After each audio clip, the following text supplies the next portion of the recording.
Hi, this is Lou, and I'm going to talk about active versus passive game players and what the consequences are for game design. Definitions from dictionary: active, engaged in action, characterized by energetic work, participation, etc. Passive, accepting or allowing what happens or what others do without active response or resistance. So if you look at those, you can think that they're closely related to high player interaction and low or no player interaction. Now, games are entertainment in most cases, and many people prefer passive entertainment. And this is much more true nowadays than it used to be, because we have lots of movies and television and YouTube, and that's all passive. Reading is more or less in the middle between active and passive. You have to bring something to the table when you read, but if it leant one way or the other, it would also lean toward passive. Depends on the kind of reading.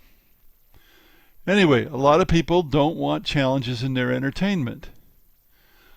Now this is contrast to active players who are more likely to prefer challenges in their entertainment, at least in games where the challenges are harmless, and sometimes in other things as well. Obviously, people who climb mountains like challenges in their entertainment, or at least that kind of entertainment. So some games just about require active players, such as two-player war games, and some are designed very much for passive players, such as parallel competitions, where everybody's playing their own game and sort of multiplayer solitaire, as it's sometimes called. Often these are tabletop Euro-style games, and certainly they're games with low player interaction. An active player can play a game that's essentially passive, non-interactive, but may not enjoy it. A passive player in a game requiring active players that is interactive between the players is quite unlikely to enjoy it and may even feel it's unfair. Negotiations, for example, requires active players, and I have observed that in recent years the urge or even willingness to negotiate is going out of game players in general. Keep in mind, almost always you need at least 3 players to get negotiations, so we're not talking about 2-player games. And you're negotiating because you're outnumbered, and because you have a choice as to who are your friends and who are your enemies. And you have opportunities to hinder or help the other players.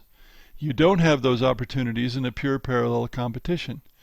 Once again, negotiations is very much for active players. Opposed games versus parallel competitions in general. Opposed games tend to attract active players. Parallel competitions tend to draw passive players. Solo games in many respects, but not all, tend to draw passive players. Co-ops vary. Team games tend to require more action, but that also varies. Team games like football, where 11 players have to work together to get something done, are quite different from something like Team Fortress, where people are mostly doing things on their own or getting with a small group and cooperating with them. What do video games teach anyway? Are they teaching passive habits or active habits? Well, there's lots of activities in video games, certainly. And often there's lots of opposition, although frequently it's not human opposition, it's just the computer. And they can become predictable when single player. And often once somebody has beaten the game, they can go through it very fast on a speed run because they know what the opposition is going to do and they know what they need to do. On the other hand, also you cannot lose, and you can rely on save games to extreme levels in video games. Extreme levels being, oh, here's this chest and I open it and get something randomly. Well, I'll open it several dozen times and save each one, and then I'll pick the one that I got the best thing with. That's a very passive sort of thing to do, even though you're doing something over and over and over again. Repetition, in fact, I would say is a passive player thing much more than an active player game. Single-player video games can become a form of management, for want of a better word, rather than a form of competition.